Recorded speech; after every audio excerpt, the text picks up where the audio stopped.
Monsieur le chef d'état-major particulier de son Excellence, Monsieur le Président de la République, Général Birame Diop, Monsieur le Secrétaire général, Monsieur le Président de la communauté rwandaise au Sénégal, Monsieur le Président du Cercle des Amis du Rwanda, distingués invités. Je voudrais, à l'entame de mon propos, transmettre les félicitations de son Excellence, Monsieur le Président de la République du Sénégal, et de l'ensemble du peuple sénégalais aux autorités et au peuple rwandais pour cette importante initiative commémorant à travers le monde pour la 25e année le génocide contre les Tutsis. 25 ans représentent, dit-on, la durée d'une génération. C'est aussi une durée qui permet de mesurer le chemin parcouru depuis cette terrible tragédie et de se souvenir des centaines de milliers de victimes de cette haine meurtrière. Et de se souvenir aussi de la nécessité de consolider l'unité nationale retrouvée sous la vision éclairée du président Paul Kagame. C'est, je crois, tout le sens que le Rwanda a voulu donner à cette cérémonie en la plaçant sous le thème « Mémoire, unité, renouveau ». Excellences, Mesdames et Messieurs, le génocide contre les Tutsis au Rwanda a laissé sous le siècle passé une trace d'horreur indélébile. Pour autant, il nous revient d'en préserver la mémoire afin que les bourreaux qui ont voulu effacer de la terre ces vies n'arrivent pas à les effacer de nos cœurs et de nos pensées. C'est pour cela que le devoir de mémoire est aussi un devoir de justice, fortement souligné par son Excellence, Monsieur l'Ambassadeur. C'est un moyen de rendre à ces innocentes victimes leur dignité. Aujourd'hui, nous nous souvenons ensemble de chacune de ces vies, de chacun de ces visages, femmes, enfants, jeunes, moins jeunes, assassinés au nom d'une idéologie aussi criminelle dans ses intentions que fausse dans ses aspirations. Nous partageons aujourd'hui, 25 ans après, leurs rêves brisés et leurs espoirs trop tôt interrompus.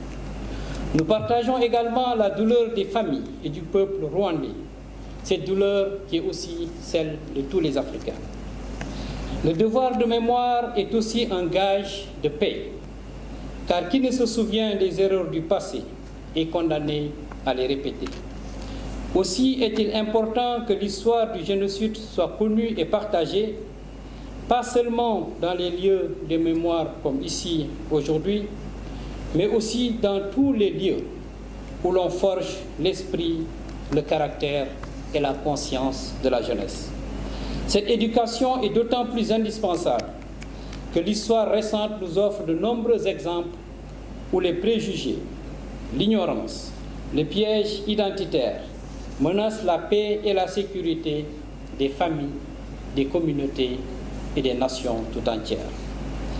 En décrétant le 7 avril, je cite, « Journée internationale de réflexion sur le génocide des Tutsis au Rwanda en 1994 », fin de citation, l'Assemblée générale des Nations unies reconnaît la dimension actuelle et mondiale de ce crime, ainsi que le caractère crucial des leçons qui doivent en être tirées au bénéfice des générations présentes et futures. Ces leçons, le peuple du Rwanda nous démontre tous les jours qu'il les a bien assimilées, à travers les progrès remarquables accomplis en termes d'unité nationale et de réconciliation. Excellences, Mesdames, Messieurs les ambassadeurs, distingués invités, vous me permettrez au nom du gouvernement du Sénégal de saluer les efforts considérables entrepris par les autorités rwandaises en vue de renforcer la réconciliation entre citoyens rwandais. Nous nous inclinons également devant la résilience de nos frères et sœurs du Rwanda qui, de manière sage, ont préféré les vertus du pardon aux démons de la haine fratricide, afin de reconstituer un tissu social déchiré et de faire avancer ensemble leur pays vers l'unité, le progrès et le développement. À cet égard, le rapport produit en 2015 par la Commission nationale de l'unité et de la réconciliation met justement en lumière les progrès spectaculaires accomplis dans ce cadre, avec plus de 92% des Rwandais qui ont décidé de répondre favorablement à l'appel du pardon. Nous pouvons aujourd'hui, donc, à l'unisson, féliciter le Rwanda pour le chemin parcouru depuis 1994. Ce pays rendu célèbre par un crime innommable fait aujourd'hui la fierté de l'ensemble du continent africain.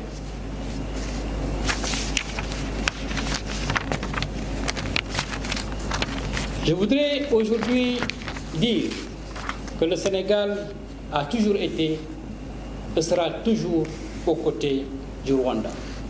L'amitié du Sénégal à l'endroit du Rwanda s'est manifestée de fort belle manière à chacune des étapes de la terrible tragédie qui a démarré en 1994.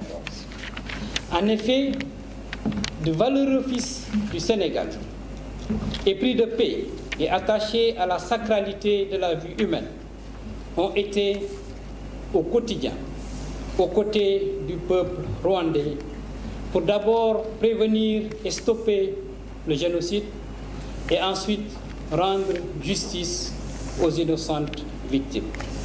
Ainsi, avant le génocide, en août 1993, M. Bakr Walingay, en sa qualité de rapporteur spécial des Nations Unies, a publié un rapport demandant à l'ONU et au gouvernement rwandais de prendre une série de mesures précises, parmi lesquelles le désarmement des interamoués, la production et le lancement de nouvelles cartes d'identité où ne figuraient pas les ethnies, le démantèlement des escadrons de la mort et la fermeture de la radio Mille Collines. Mais hélas, ces recommandations n'ont pas été suivies d'effet par la communauté internationale. C'est ainsi que démarra la terrible expérience. Pendant le génocide, le capitaine Mbaye Diagne de la MINUAR a été tué après avoir sauvé seul et sans armes entre 800 et 1000 Tutsis. Son sacrifice et son sens de l'honneur sont une leçon pour le monde et un exemple pour chaque être humain. Et la mention sur la médaille de bravoure exceptionnelle de l'ONU qui porte son nom est assez éloquente à ce propos. Il y est écrit en effet sur cette médaille comme l'homme le plus courageux ayant jamais servi l'ONU. Après le génocide, le juge sénégalais Leïti Kama a été le premier à présider le tribunal pénal international sur le Rwanda et ses talents de juriste hors pair ont permis de rendre la première décision de justice internationale sur le génocide rwandais, l'arrêt Akayesu. À son décès, il a été remplacé par le juge Andrésia Vaz, ancienne présidente de la Cour suprême du Sénégal. En outre, il est reconnu que sans l'expertise, la fermeté sur les principes et les talents de diplomatie de Maître Adama Dieng, greffier du tribunal pénal international sur le Rwanda, pendant de longues années et ce jusqu'à sa fermeture, les procès n'auraient pas connu un tel succès, surtout en matière de protection des témoins. C'est donc dire, Monsieur l'ambassadeur, Excellences, Mesdames et Messieurs, qu'aujourd'hui, 25 ans après, si nous commémorons la mémoire des victimes, nous rendons également un hommage à la vie fondée sur le refus de l'indifférence, la croyance en l'égale dignité de tous les êtres humains et la conviction qu'un tort fait à un homme est un tort fait à tous les hommes.